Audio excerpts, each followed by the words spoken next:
아마 뉴질랜드라고 제가 본 것 같습니다. 거기 한 묘지에 그 비석이, 한 묘에 비석이 있는데 그 비석에 이런 글이 써 있답니다. 자신이 생각한 시간에 2분의 1밖에 살지 못한 사람이 여기에 잠들다.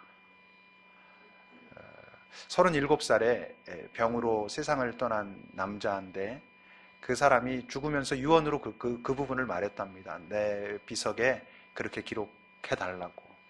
자신이 생각한 시간에 2분의 1밖에 살지 못한 사람이 이곳에 잠들다. 나름대로 아마 죽기 전에 굉장히 그 인생에 대한 어떤 통찰이 있었겠지요. 아쉬움도 있었을 거고, 내가 이렇게 빨리 이 세상을 떠날 줄 몰랐다라는 생각이 있을 거고, 만약에 그걸 알았더라면 자기가 이런 식으로 살지 않았을 거라고 하는, 아마 분명히 자기의 삶에 대한 어떤 회한과 아쉬움 때문에 그 글을 남겨놓고 싶어 했을 것 같습니다. 여러분들은 만약 오늘 세상을 떠나게 되면 어떨 것 같습니까? 근데 오늘 우리가 읽은 본문의 이 에녹도 자기가 생각한 것에, 아마도 자기가 생각한 것에 한 3분의 1밖에 살지 못한 그런 사람입니다. 오늘 23절 보면 그런데 365세를 살았다 그러잖아요. 그런데도 3분의 1밖에 살지 못했다고 하는 이유는 이 창세기 5장에 보면 아담으로부터 노아까지 10명의 족장들이 나오는데, 10명이 쭉 나오는데 거기서 에녹을 제외하고 나머지 9명의 평균 수명을 제가 계산해 봤더니 912.2세입니다. 엄청들 오래들 사셨죠. 더군다나 이 에녹의 아버지와 아들, 그 두 사람의 평균 수명은요, 두 사람의 그 수명은 965.5세였습니다. 그러니까 뭐 우리가 생각할 때는 365년을 살았다고 이렇겠지만, 그 당시로 보면 그냥 에녹도 한 900년 가까이는 살지 않을까라는 생각으로 아마 살았을 터인데, 365세를 살고, 그것도 어떤 뭐 병이 났다든지 뭐 어떤 일을 당해서 세상을 떠난 것이 아니고 하나님이 데려가셔가지고 이 세상의 삶을 끝마친 그런 사람이었습니다. 그럼에도 불구하고 그는 처음에 얘기했던 그 뉴질랜드의 그 젊은이와는 전혀 다른 인생을 살았습니다. 그의 인생은 후회와 아쉬움으로 가득 찬 그런 인생이 아니었다고 하는 것이죠. 오늘 그 짧은 본문 속에 에녹의 삶을 설명하면서 두 번이나 강조되고 있는 말이 있습니다. 무엇입니까? 하나님과 동행하였다라는 것이죠. 22절에도 보면 그가 300년을, 무드셀라를 낳은 후에 300년을 하나님과 동행하면서 살았고, 마지막 24절에도 보면 에녹이 하나님과 동행하면서 이 땅을 살았다라고 기록합니다. 이 동행이라고 하는 그 히브리어 단어는 하라크 하는 단어인데, 그 하라크라고 하는 단어는 늘 그렇게 살다 이런 뜻입니다. 그러니까 하나님과 동행하였다라는 얘기는 그가 늘 하나님과 함께 그렇게 걸으며 살았다, 이런 의미를 가지고 있습니다. 그리고 그는 죽음으로 세상을 마치지 않은 사람입니다. 그는 죽었다라고 하는 기록이 거기 없지요. 히브리서 11장 5절을 보면요, 이런 기록이 있습니다. 믿음으로 에녹은 죽음을 보지 않고 옮겨졌으니 하나님이 그를 옮기심으로 다시 보이지 않게 되었다라고 기록합니다. 그러니까 에녹은 죽지 않은 거예요. 이 땅에서 죽지 않고 하나님께로 갔습니다. 근데 이런 생각을 해볼 수 있죠. 도대체 죽고 하나님께로 가는 거하고 죽지 않고 가는 거하고는 어떤 차이가 있을까? 우리가 이 땅에서 죽고 하나님 나라에 가는 거하고 안 죽고 가는 거하고는 뭐 별 차이가 있겠습니까? 뭐 큰 차이는 없어 보입니다. 우리가 뭐 죽고 난 다음에 우리의 시간이 그 다음에 어떻게 될지는 모르지만, 하여튼 뭐 죽고 나서 하나님 나라에 가나 뭐 에녹처럼 가나 큰 차이가 없을 것 같은데, 아마 이런 것을 하나님께서 말씀하시고 싶었던 것 같아요. 아마 에녹에게 주는, 인간에게 줄 수 있는 가장 큰 훈장 같은 것이 아니었을까. 다시 말하면 이런 선언일 수 있죠. 에녹은 죽음을 통과할 필요가 없는 삶을 살았다. 죽음이란 다른 말로 하면 심판을 통과할 필요가 없는 정말 온전한 삶을 산 사람이다라는 것을 하나님께서 이 땅에게 많은 후손들에게 보여주고 싶어 하시지 않았는가 싶습니다. 다시 말하면 모든 인간이 훼손됐지만 근데 그는 마치 훼손되지 않은 인간처럼 이 땅을 온전하게 잘 살아낸 하나님께서 처음 인간을 창조하실 때 그 인간다움을 가지고 살아낸 그런 사람이라고 하는 것을 아마 하나님께서는 많은 사람들에게 보여주고 싶으시지 않았을까. 그래서 그는 죽음을 경험하지 않고 당신이 직접 데리고 가신 것이 아닌가 싶습니다. 하나님께서 아브라함에게 그런 말씀하셨죠. 너는 내 앞에서 행하여 완전하라. 이렇게 말씀하셨습니다. 근데 너는 내 앞에서 행하여 완전하라 할 때 그 행하여라고 하는 단어가 바로 하라크입니다. 다시 말하면 하나님께서 아브라함에게 말씀하신 것은 너는 일생 동안 늘 나와 함께 동행함으로 온전한 삶을 살아라 라고 말씀하셨죠. 그런데 아브라함은 사실 그것을 잘 지켜내지 못한 사람입니다만 에녹은 일생 동안 하나님과 늘 함께 그렇게 같이 걸으면서 살았다라고 하는 것이죠. 그렇다면 그 에녹의 삶은 과연 어떤 모습의 삶이었을까? 오늘 본문에도 있는 것처럼 첫째, 그는 하나님과 동행했던, 늘 그렇게 하나님과 걸어갔던 그런 사람이었습니다. 네, 여러분, 이것을 정확하게 우리가 알아야 되는 게 있습니다. 뭐냐면 하나님께서 언제나 우리와 함께 하신다라는 것하고 하나님과 우리가 동행한다는 것하고는 같은 의미가 아닙니다. 하나님께서 우리와 함께 하신다라는 것은 우리가 어떤 상황에 있든지 그분은 우리를 떠나지 않으신다는 뜻입니다. 심지어 우리가 죄 가운데 있을 때에도 그분은 우리를 떠나지 않으십니다.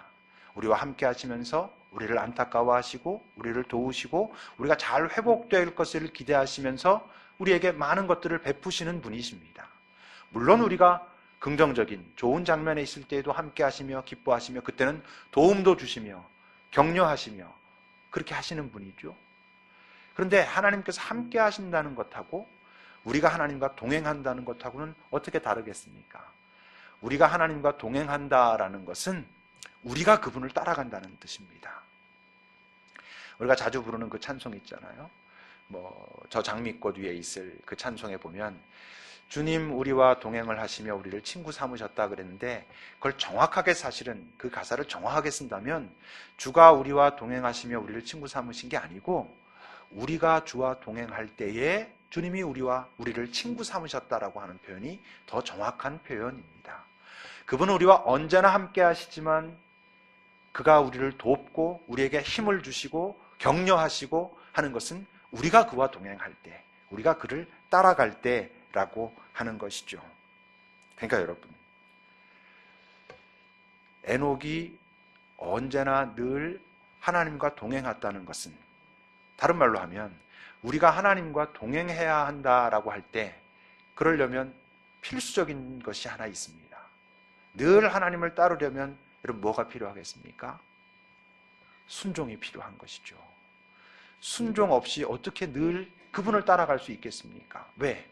우리가 이 땅에 사는 동안 내가 하고 싶은 것, 갖고 싶은 것, 되고 싶은 것, 가고 싶은 것이 얼마나 많은데 늘 하나님을 따라가고자 하니까 때론 내 생각이 그렇지 않은 것도 나는 이렇게 하고 싶지만 그 마음을 굽히면서 그분을 따라가고자 하니까 순종 없이는 늘 그와 함께 동행할 수가 없는 것이죠. 여러분, 순종의 전제가 뭐겠습니까? 언제든 늘 내 판단과 관계없이 그의 말을 따르겠다라고 하는 그 순종을 가능하게 하고자 하면 먼저 내게 그분을 향한 신뢰가 있어야 가능한 것이죠. 내 생각과 다를지라도 그분이 옳아. 그분이 맞아. 결국 지금 내가 조금 힘들지 몰라도 그분이 하자고 하는 것이 옳아 라고 하는 신뢰가 없이 어떻게 여러분 그를 따라갈 수 있겠습니까? 어떻게 순종할 수가 있겠습니까? 근데 신뢰만 가지고는 되지 않습니다. 정말 잘 순종하려면 신뢰뿐이 아니라 한 가지가 더 필요한데 그게 뭐냐 하면 그분과의 소통입니다. 그분을 신뢰하기만 하면 그분이 나를 사랑하신다고 그분이 좋은 분이라고 그분이 능력이 있는 분이라고 신뢰하기만 하면 어떨 수 있냐면 믿습니다 하고 그 다음엔 내 뜻대로 되기를 이룰 수 있거든요.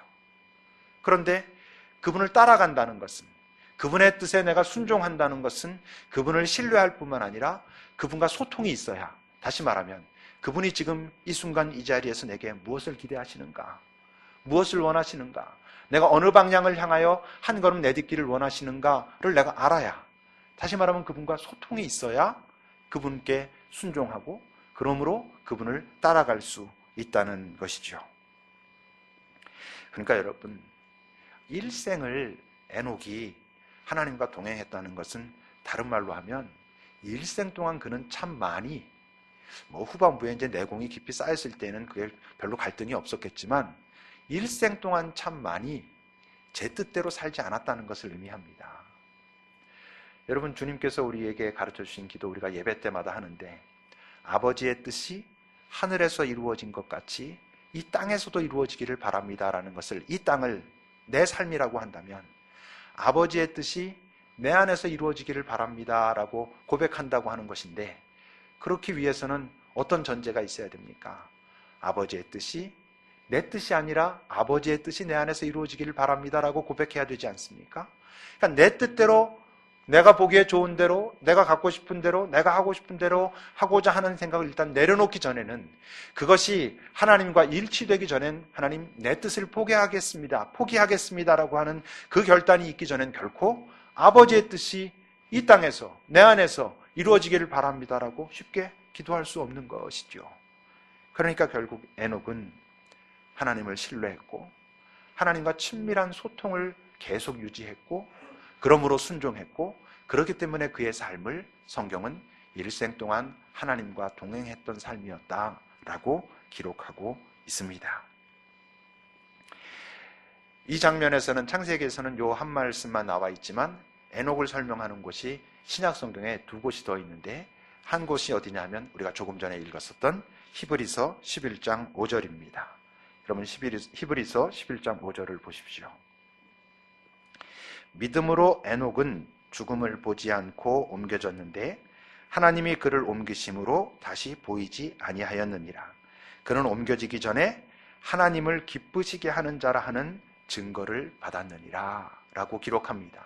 그러니까 에녹은 하나님을 기쁘시게 하는 자라고 하는 그 인정을 하나님께로부터 받은 것이죠. 아마 세상 사람들로부터도 받은 것일 겁니다. 그러니까 하나님께서 에녹을 보시면서 참 너는 나를 기쁘게 하는 자다 라고 하는 인정을 받았다는 것이죠. 그런 찬양 있지 않습니까?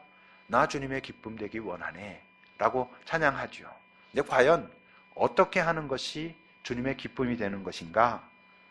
히브리서 11장 그 다음 절 6절을 보면 도대체 하나님을 기쁘시게 하는 것이 어떤 것인가 하는 설명이 나와 있습니다. 여러분, 6절을 보십시오. 믿음이 없이는 하나님을 기쁘시게 하지 못한다 라고 기록하면서, 도대체 믿는다는 것은 무엇을 믿는다는 것이냐? 두 가지를 얘기하는데, 하나님께 나아가는 자는 반드시 그가 계신 것을 믿어야 되는 것이고, 두 번째는 그가 자기를 찾는 자들에게 상 주시는 이심을 믿어야 한다라고 기록합니다. 그러니까 하나님을 기쁘게 하려면, 하나님이 기쁘시게 나를 인정하신다고 하려면 믿음이 필요한데, 그 믿음의 구체적인 모습은 두 가지인데, 첫째는 그가 계신 것을 믿는 것. 둘째는 그가 자기를 정말 간절한 마음으로 진심으로 찾는 자에게 결국 상 주시는, 복 주시는 이심을 믿는 것. 그 믿음이 있을 때 하나님은 바로 그 믿음 가진 자를 바라보면서 참 내가 너로 인하여 기쁘다라고 말씀하신다는 것이죠. 하나님이 살아계시다는 것을 믿는 것은 우리가 지난주에 예배를 이야기하면서도 같이 얘기했습니다만, 여러분, 하나님이 살아계시다는 것하고 하나님이 살아계시다는 것을 믿는 것하고는 어떤 차이가 있습니까? 하나님이 살아계신 것은 팩트입니다. 사실 우리가 믿든 안 믿든 하나님은 살아계십니다. 그런데 그 하나님이 살아계신데 우리에게 혼란이 있는 이유는 그 하나님이 보이지 않기 때문입니다. 성경은 분명히 하나님이 살아계신 분이라고 말합니다. 많은 우리 믿음의 선배들은 하나님이 살아계신 것을 경험했다라고 말합니다. 그럼에도 불구하고 하나님이 살아계신 것이 팩트이지만 그 살아계시다라는 것을 내가 믿기 전에는 그것은 내 사건이 되지 않습니다. 그러니까 하나님이 살아계신 것은 팩트인데 그것을 내가 믿을 때에만 그것이 내 사건이 됩니다. 그래서 그분께 예배할 수 있고 그분께 나의 간구를 올릴 수가 있고 그분이 지금 나와 함께 하시다라고 하는 것을 내가 찾을 수 있고 경험할 수 있고 이렇게 되는 것이죠. 오늘 본문에서 말할 때 하나님이 계신 것을 믿는다라고 말할 때 그 계신다고 하는 단어는 헬라어로 정확하게 현재형으로 쓰여 있습니다. 다시 말하면 지금 이 순간 살아계시다는 것을 믿는 것입니다. 지금 이 순간 살아계시다는 것을 믿는다는 것은 다른 말로 하면 매 순간, 나의 매 순간, 내 언제나 살아계시다는 것을 믿는 것이고 그걸 다른 말로 하면 하나님의 임재의식이라고 합니다. 지금 하나님이 살아계셔서 나와 함께하고 계시다라는 것을 믿는 것. 그것만이 무엇을 가능케 한다고요? 예배를. 지금 이 자리에서 바른 예배를 드리고 있다는 것은 이런 뜻입니다. 하나님이 살아계신 하나님이 지금 나의 예배를 받고 계시다. 나의 예배를 기뻐하신다. 나의 간구를 듣고 계시고 나의 찬양과 경배와 감사를 그분이 기쁘게 받고 계시다라는 것을 의식하면서 드리는 예배. 그것을 의식한다는 것은 임재의식 속에서 하나님을 예배하는 것. 그러니까 임재의식이 있을 때에만 우리는 예배자가 됩니다. 그리고 예배자를 하나님은 찾으시고 그를 기뻐하신다고 하는 것이죠. 두 번째는 뭐라고? 상 주시는 분임을 믿는 것. 상 주시는 분이라고 하는 그 헬라어 단어는요, 보상자 이런 뜻이에요. 다른 말로 하면 빚지고는 못 사시는 분 이런 뜻입니다. 정말 간절히 그를 신뢰하고 그에게 구하는 자에게 틀림없이 주신다는 것이죠. 그러니까 상 주시는 분임을 믿는다는 것은 다른 말로 하면 그는 결코 실망시키시지 않는 분임을 믿는 것입니다. 그것은 우리의 삶에서는 어떻게 나타나게요? 돌아서지 않는 것으로 나타나는 것입니다. 우리는 참 많이 돌아섭니다. 참 많이 포기합니다. 하나님께 간절한 나의 소망을 아뢰면서도 우리는 쉽게 포기합니다. 언제? 내가 정한 시점에. 할 만큼 했다라고 생각하면 우린 안 되는구나 라고 포기합니다. 근데 오늘 성경은 우리에게 분명히 말합니다. 하나님은 어떤 사람을 기뻐하시냐 하면 자기를 간절히 찾는 자를 결코 외면하시지 않는다는 것을 믿는 자를 기뻐하신다라고 기록하고 있는 것입니다. 이런 고백을 하는 사람들 가끔 이렇게 면담하고 하다 보면 있죠. 근데 정말 제가 간절히 찾았거든요. 정말 오랫동안 찾았거든요. 그런데도 하나님은 내게 응답하지 않으십니다 라고 말합니다. 왜 그럴까요? 하나님은 지연시키실 수는 있습니다. 뭘 위해서?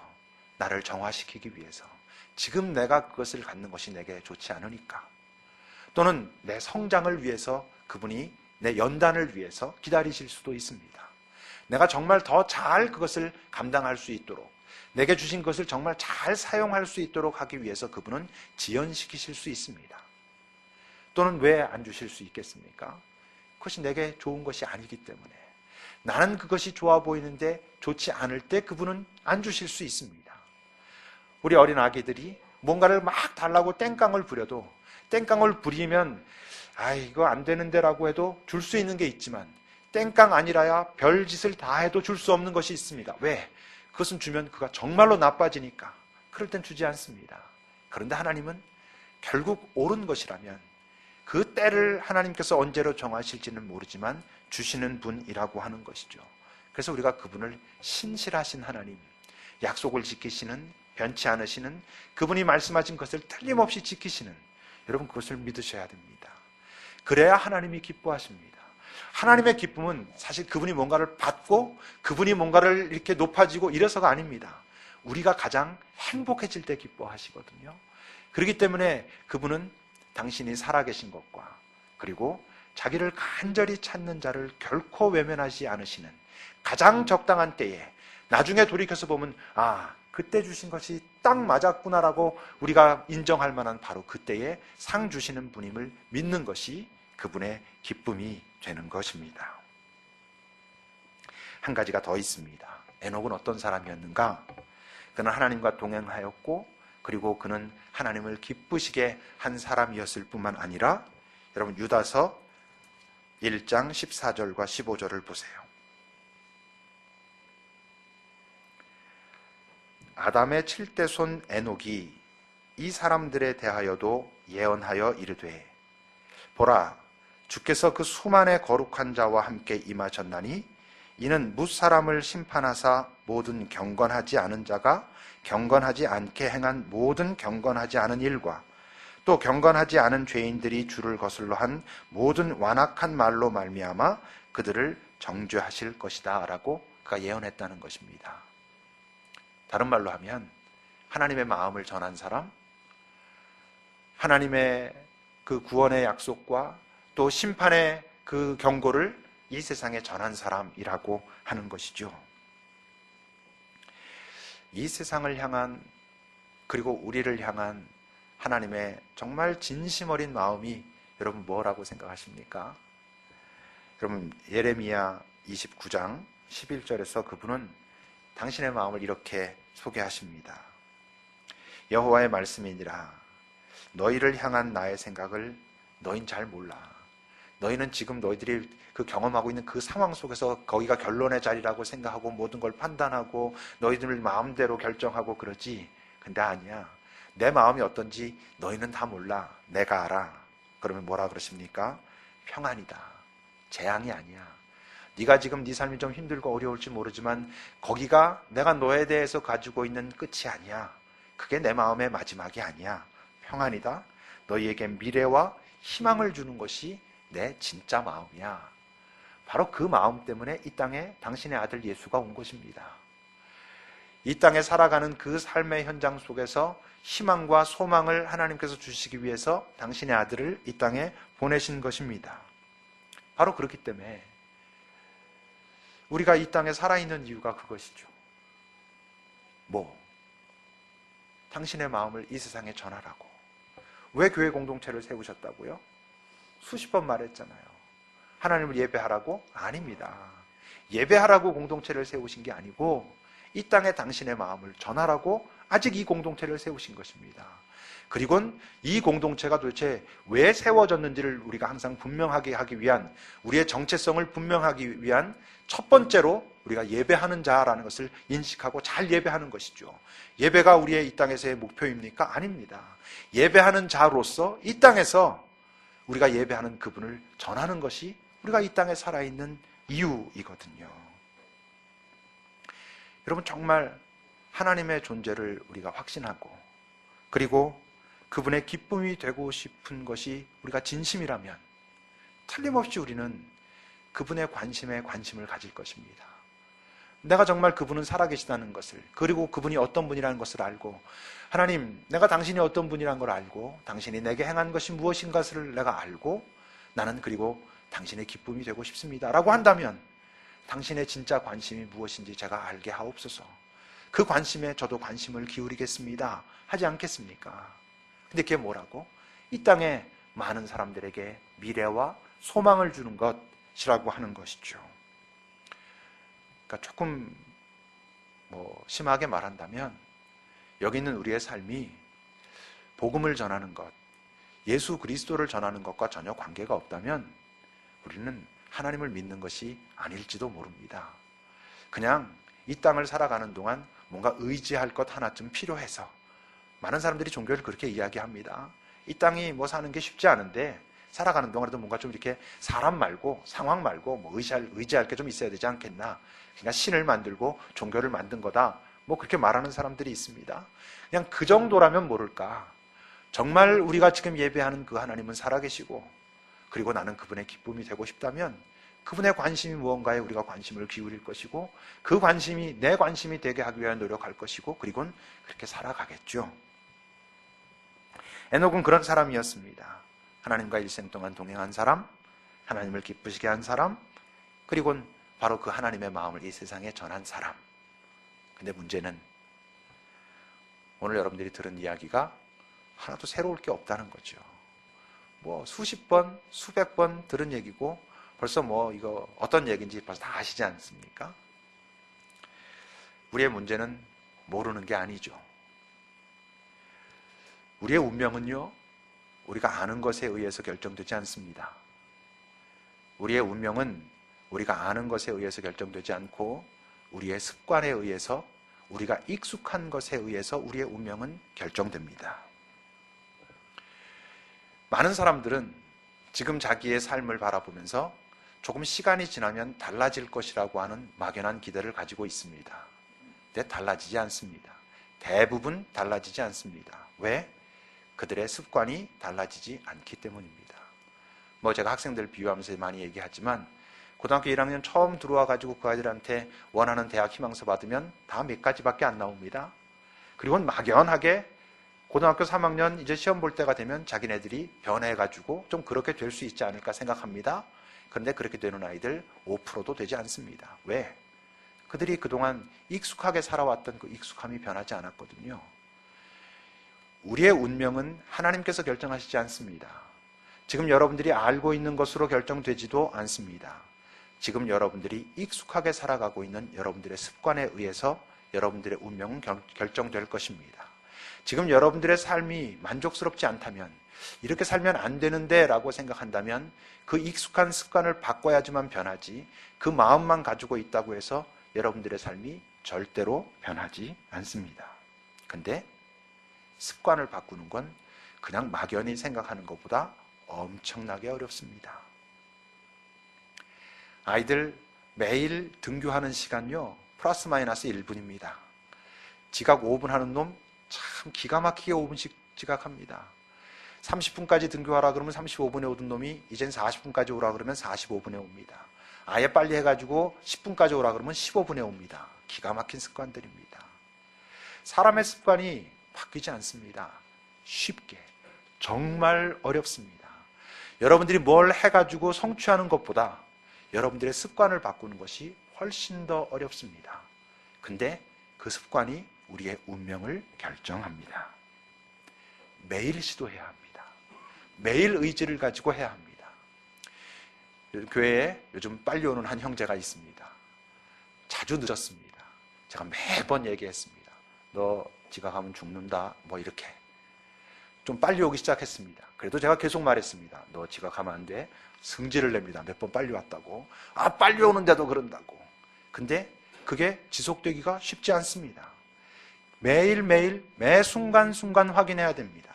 매일 그 의지를 확인하기 전에, 그 의지를 품고 시도하기 전에 습관은 변하지 않습니다. 익숙함이 어떻게 변하겠습니까, 여러분? 하나님이 도와주시면 하나님의 도움도 여러분들의 의지가 없이는 아무 효력이 없습니다.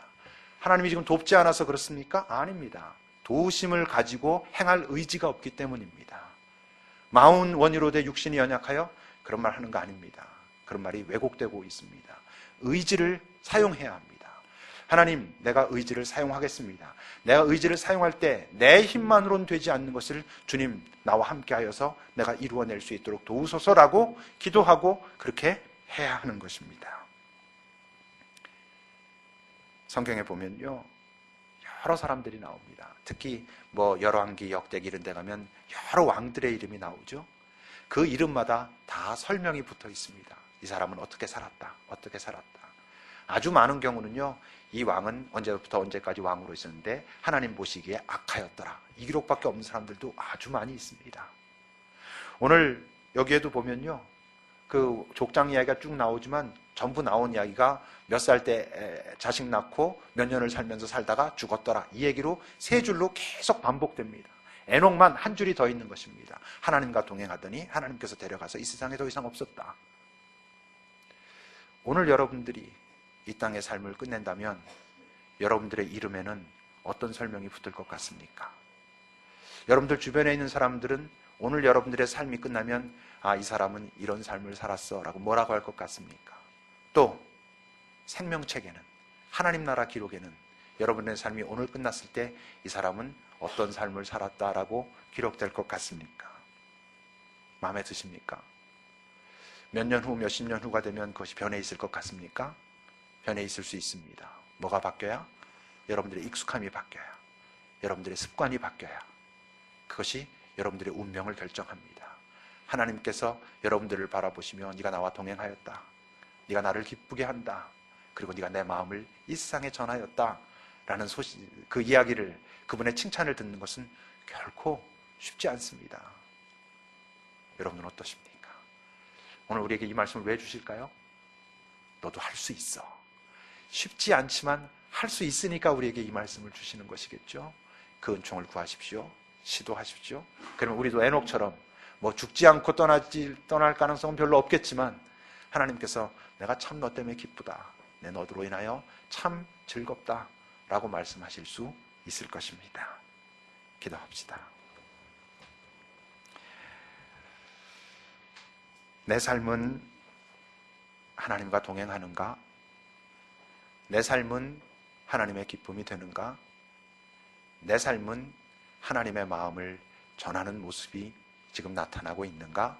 여러분 잘 물어보시면서 주님, 제가 알고 있는 것을 시도하도록, 아는 것에 의해서가 아니라 내가 사는 것, 내 습관, 익숙함에 의해서 내 삶이 결정된다는 것을 내가 잊지 않게 하옵소서라고 우리 주님 앞에 잠시 기도합시다.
하나님께서 지금 우리의 이런 삶을, 이런 모습을 기다리고 참으시는 것은 이렇게 살아도 괜찮기 때문이 아니라 우리가 변하기를 기다리고 계심, 그것을 우리가 잊지 않게 하옵소서.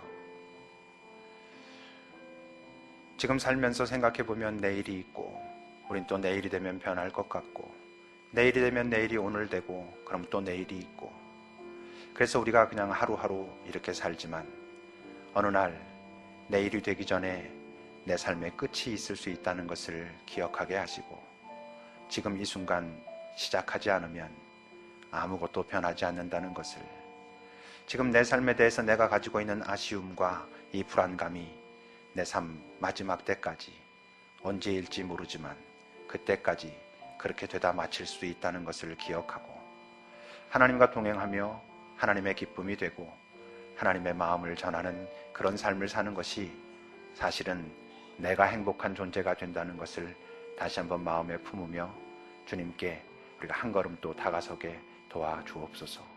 예수님의 이름으로 기도합니다. 아멘.